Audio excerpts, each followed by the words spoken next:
There's nothing about safety that's a trade secret. If there's something we can share that can protect someone, we should always share it. You're listening to the Employee Safety Podcast from Alert Media, a podcast for professionals responsible for the safety and well-being of their employees. Each episode features an interview with a leader in employee safety to discuss how to protect your employees from a wide array of threats, from severe weather to a global pandemic. Let's get into the show. Hello, and welcome to the Employee Safety Podcast, where we discuss insights and ideas for how to protect your most valuable asset, your people. I'm your host, Peter Steinfeld, and I'm joined today by Mark French, Senior Health, Safety, and Environmental Manager at Dalkia Energy Solutions. Mark is also owner of TSD Amalgamated Safety Consulting and a fellow podcast host of a show called Leading and Learning Through Safety, which I'm certain you'll want to check out after hearing him speak today. And if that's not enough, Mark is also an EMT, a certified safety professional, and earned an MBA and a PhD in industrial and organizational psychology. I am tired of just going through all that. I don't know how you made it through all of it to get those accreditations. How are you? Thank you so much for being here, Mark. I'm doing fantastic. Thank you for having me. Excited to be here. Yeah, absolutely. This is going to be a great show. Really good to have you here. And our focus today is your philosophy behind why organizations should view safety as a service, which I love that saying. But before we begin, can you tell our listeners just a little bit about your career and your current role at Dalkia Energy Solutions? Sure, I'd be happy to. Yeah. When I first came into the safety industry, I really wasn't sure that safety was what I wanted to do. My background was actually in chemistry, and I got lucky and ended up with a clerk position working with a safety manager and a lab manager. And I was so focused on being a lab person that I got lucky and had a fantastic mentor that led me into the safety realm. So I went into the chemical industry for a while. As that industry fluctuated a little bit, I was able to join Amazon and also Wayfair later on as a regional safety manager. And then a friend of mine, a good colleague of mine who had worked with me in the food industry, was looking at this organization called Dalkia, and it's actually owned by EDF out of France, which is their large electrical utility. They were making a big jump into the US market, and they had acquired a couple of other businesses and were combining it. And it was big enough that they needed someone in safety. And he reached out to me. He and I always had a very people-centric philosophy for safety when we had worked together. And so I was really excited and couldn't resist getting back in line with him. Dalkia is an energy efficiency company. We go in, we help with any type of energy efficiency needs, but also now we have cogeneration capabilities, and we also have started doing some street lighting in major cities. So a lot of it is our conservation, which is from a safety guy's heart. It's fantastic that I'm working for a company that cares about the environment and is actually out there actively seeking ways that we can reduce our carbon footprint. We can use less energy. So really good fit and really excited. Only been with the organization for a few months, but a lot of great things we've seen happen so far. That's fantastic. I'm always fascinated when people study one thing, but then develop into a career in a different field. So when you think about your background in chemistry, does that influence how you think about safety? It does. It gave me a very practical minded, very logical walk through the process. And I think it also was a detriment to me early on because I was so analytical. I wanted to find, here's your regulation. Here's what you did wrong. Now you need to fix it. And it was later on that I really started developing the people side of what I do, where I actually realized that, okay, this isn't analytical. These are people. And I have to care about people. And that took a few mentors also to help me kind of bridge that gap from being a nerdy science guy into someone who didn't mind talking to people and getting out there and trying to find solutions to help people's lives. Yeah, that's great. Well, what do you consider to be unique about your approach to safety that really attracts these industry leading companies you mentioned? I think a lot is, and I think a lot of safety people understand this, but it's hard to do sometimes in industry because we're so used to looking at metrics and looking at our process and our engineering. It's easy to forget that it's about people. And at first you hear about behavioral safety. Everybody hears about behavioral safety.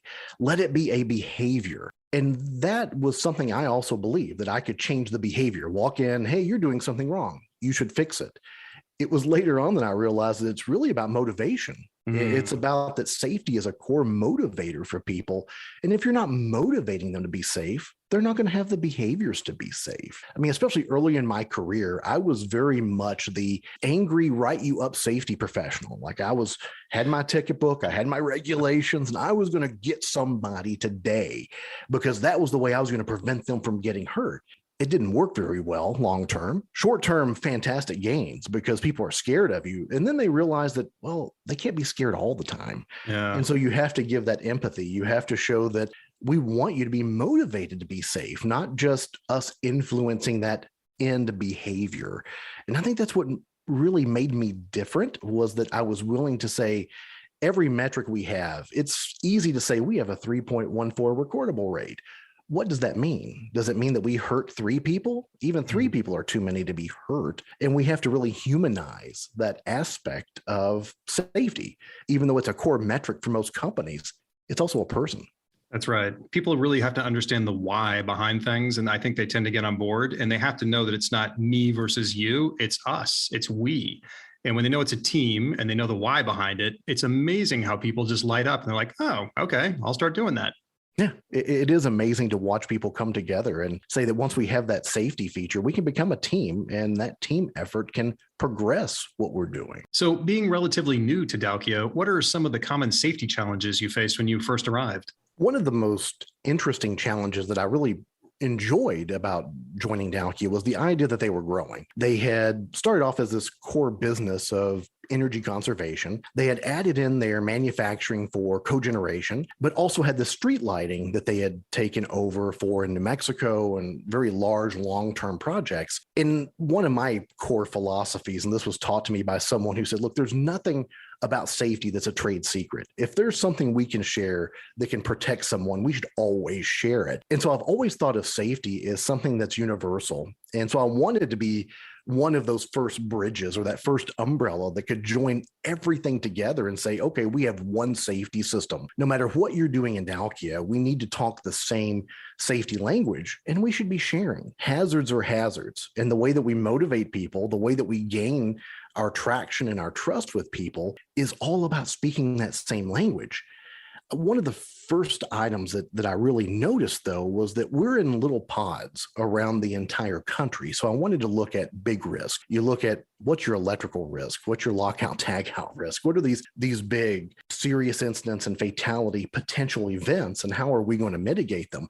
They had a lot of really good practices in place. But one of the items that I really was concerned about was the fact that we're spread all over the country. Even though we have a headquarters in the Northeast, all of our workers are wherever we need them to be, in any state, in anywhere in the US, into any city. And it was one of my concerns was lone worker safety, especially because I'd seen that in the chemical industry. I'd seen it locally where lone workers had an incident or had something and they had no way to get help to them. And so one of the first issues I really wanted to address was, how do we make sure we know our team is okay? How do they know that wherever they are, wherever they've sent them, they can get the help they need?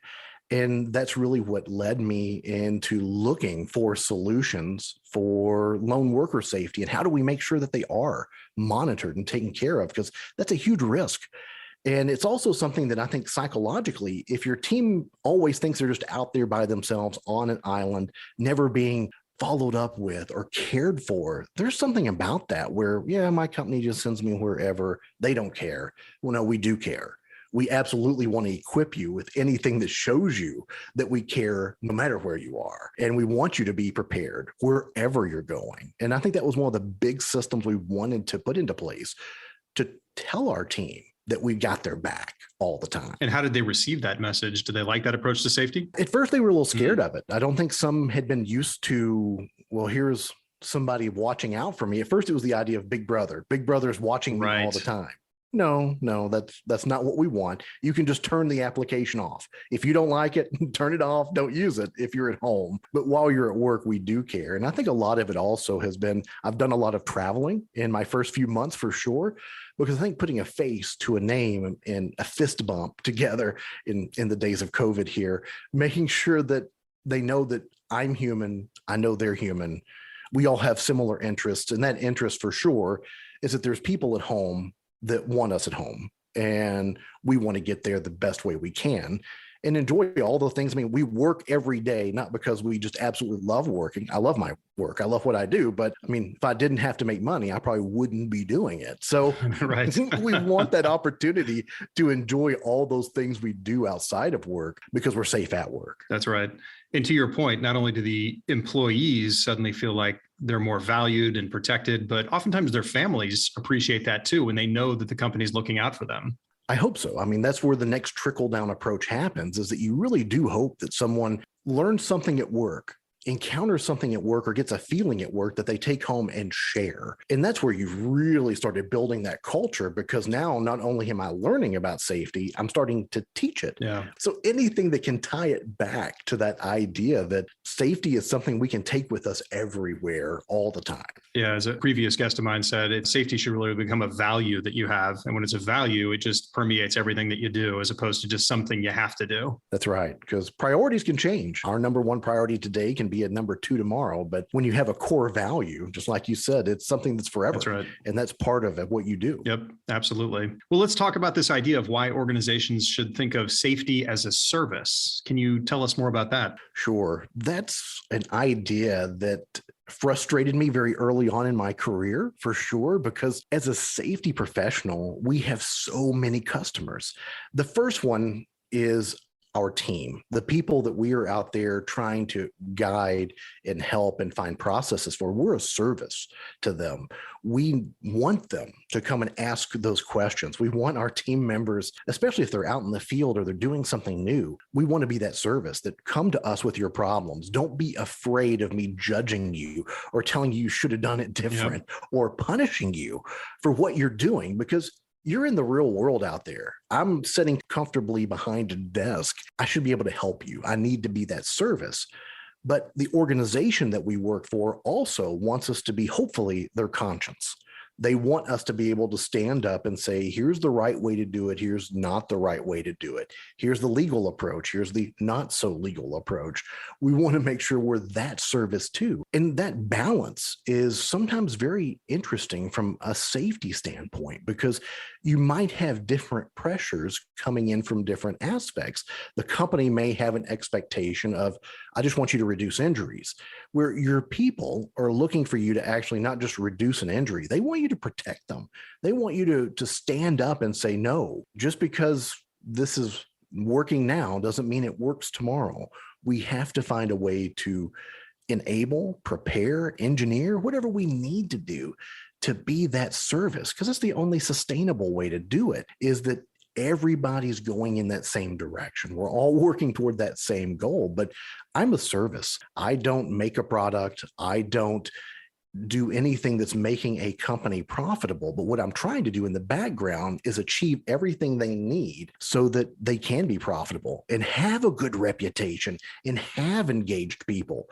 Because the first metric that people look at a lot of times is safety, and it's a people metric, and it's all about how your people are engaged. Without a doubt. And clearly, if people don't feel safe at work, then they can't focus on being productive, and they're less productive if they feel unsafe. So that's where it all starts. Yeah, I actually heard one of your talks about that, where you said that if there's not safety there, that's a distraction. That distraction only leads to more incidents. And so it's important that they have that core foundation. And on one of your podcast episodes, you talked about how creating a sustainable safety culture really requires both creative thinking and integration. What did you mean by that specifically? I think early in my career, when I was safety cop, I thought that was what I was supposed to be doing, just going around and getting people in trouble and telling them when they were wrong.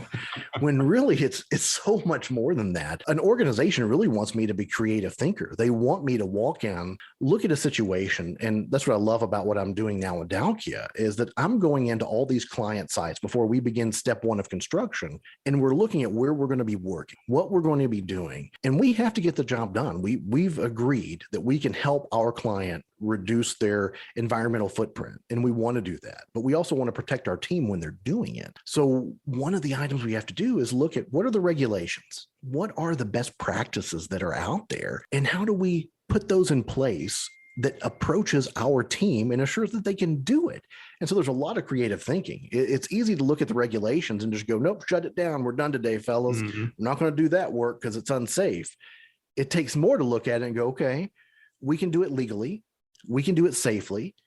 and we take feedback from our team to find the solution, to do the work, that we can get the work done, we can do it right, and we can do it safely. And it's a lot about building that trust so that your team is willing to raise their hand and say, this doesn't seem right, and let's talk about ideas. And so it's an open forum. And I think also creative thinking also means that you don't always have the right answer, and that creative thinking is a group process, not just a mark process. And that's important. And then you have to really make sure the team has the follow through. Did we buy what they needed and requested? Did we follow up to assure they're following the processes that we put into place? And making sure that that is integrated from the top down. Yeah, I really like this idea of as a service, because in my industry, in technology, you have software as a service that's really grown up over the last 20, 25 years. And that's because people finally realized, I don't really just want to buy the software one time and let it just sit there. It's going to change. The software is going to grow. And what I'd rather do is just sign up for something that is continuously watched and improved over time. And that's a great way for safety professionals to look at what they do. It's not static, it's very dynamic. And you've got to think of it as a service that has a feedback loop, and it's going to keep getting better over time. Absolutely. And you look at the diversity in our workplace right now compared to 10, 15, 20 years ago, even like the generational gap, not just all the other. And it's a lot of preparation to make sure you found the right motivational keys to engage all the diversity we have, which is so exciting because now we're really getting to dip into a lot of motivational processes to try to find that motivation for this workplace. Oh yeah. All those different generations. Oh yeah. And each of them are very different in what motivates them. Yes, indeed. Well, what exercises do you guys conduct with safety leaders for how to better engage their workforce around safety? I think the first one that you really have to think about is rehumanizing safety. So many times in very technologically driven workplaces where you have instantaneous data, a name can easily become a production rate or a quality rate, or how many days did you miss, and who do I have to fill into your spot if you're not there, and when are the break periods? It's easy to make it look like a chart rather than a human being who wants to go home and pet their dog and play with their kids and maybe go bowling that evening. So the first step is to really get to know your team again and encourage them. It's okay to ask, how are you doing? How are things happening? I love your new car.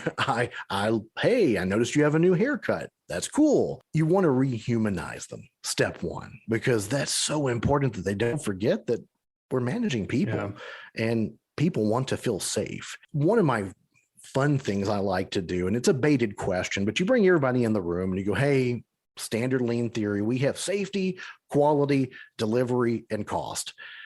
Map out how many hours you spend of your 8-hour shift on safety. Give me a percentage or a number. How many for quality, delivery, and cost? And then you kind of ho-hum and talk about that for a minute. And then you say, so what's number one? What's our number one priority? What's our core value here? And everybody's like, oh, safety, safety. Okay, well, look at your time. If it's number one, is that where all your hours went today? Oh, no, usually it's delivery and cost. I mean, that's usually where most people are spending their time. And once they get a laugh out of it, hopefully not get offended by what you've just done to them, you can start to integrate the idea that it's only a couple of minutes every time you make an interaction. You walk by someone, you look around and go, do you have everything you need right now to be safe? Do you need a new bottle of water? Hey, I noticed these boxes are on the way. Let me clear your area for you. Little things, those little pieces that build trust go such a long way. And most of the time, if you every hour walked around and found one person and spent 2 minutes with them, and not even just talking about safety, just talking and being a human being with them, you start to build that trust, and it starts to build that motivation of where someone goes, man, my supervisor really cares about me. They talked to me today for 2 minutes about something that mattered to me, or they helped me clean my area or brought me a bottle of water. What was the investment? About 2 minutes every hour. And it goes such a long way in creating the idea and that feeling that we have a safe workplace. Yeah, that's fantastic. Well, we'd like to close out each episode by asking our guests to provide the listeners with a practical tip or piece of advice they can take back to their organizations to make an immediate impact. So with that in mind, what can the audience do today to help improve their safety program? There's never enough investment in a good safety committee because they are your voice. They are your eyes. They are your ears out into the workplace. If you can grab a few people who have that passion for safety and engage them and empower them and let them go out and also be your voice to start caring about people, they can bring that information back because they're living that life. So I really encourage the first thing to do is grab a few people, call them your safety committee, give them some ability, give them some empowerment, give them some time to go out and help you find items to fix and let them engage. Let them be your extension of everything that you care about in that culture. I've tried to put together groups before to solve issues, and they didn't always work out so well for a variety of reasons. So with that in mind, what are things you would avoid when trying to put together a group like this? I think the first step is to make sure that it's not just a sit in a conference room and complain meeting, because that is the first step I've always found that a safety committee fails. And I've been on that end of it where I've pulled everybody together and said, oh yeah, you're my safety committee. Let's have a meeting. And I brought donuts and everybody's eating donuts and drinking coffee. And I have a list of like 80 things now that they don't like that is on me to go fix. I think the most effective means of a safety committee is one, finding those who have a passion for it, or maybe those who are already creative thinking. You can tell they're the ones who are kind of leading that effort of finding solutions, and walk with them. Take them on a tour with you in a small group and let them guide you and let them talk about the solutions rather than just sitting behind a desk and having the donuts and complain talk. That's excellent advice. Well, thank you so much for being on the show today. We really appreciate your time and your expertise. Thank you so much. It has been such a pleasure to be here. Excellent. Well, if anyone listening has follow-up questions or just wants to connect with you out there, what's the best way for them to find you? Absolutely. They can actually just go right to my webpage. It's markafrench.com. And from there, they can find all of my social media, email links, and I would love for anyone to reach out. Always happy to share experiences and learn more about what's going on in my profession. Fantastic. Well, thanks again for taking time to join us on the Employee Safety Podcast. And for the rest of you out there, just remember, nothing ever goes 100% according to plan in an emergency. So communication is incredibly important. If you can't communicate, you can't recover. Until next time. Alert Media is changing the way your leaders and response teams connect and communicate effectively when seconds matter. We provide our customers with a comprehensive solution for monitoring threats around the world and deploying fast, effective emergency communication. You need a panic-proof solution for high-stakes moments. In just a few clicks, your team can send a multi-channel notification to an impacted group of people and confirm their safety immediately. When employee safety is at stake, don't just communicate. Connect and confirm with a robust emergency communication solution. Visit alertmedia.com for more information. You've been listening to the Employee Safety Podcast. To ensure that you never miss an episode, subscribe to the show in your favorite podcast player. If you're listening in Apple Podcasts, we'd love for you to give a quick rating of the show. Just tap the number of stars you think the podcast deserves. Thank you so much for listening. Until next time.